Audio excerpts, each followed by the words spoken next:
Bingo, mini আর মাহি জঙ্গলের ভেতর হাঁটছিল, সাথে ছিল চিকু। তারা একটা বড় পুরনো দোলনা দেখতে পেল। দোলনাটা ধীরে ধীরে দুলছিল। বিঙ্গো খুশিতে দৌড়ে গেল।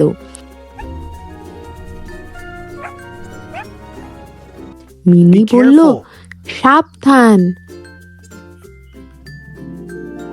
চিকু ওপর থেকে সব দেখছিল। বিঙ্গো দোলনায় গিয়ে বসলো। হঠাৎ কড়কড় করে শব্দ করে উঠল। চিকু চিৎকার করে বলল, থামো। মিনি দ্রুত বিঙ্গোর হাত ধরল। দোলনাটা ভেঙে পড়ে গেল।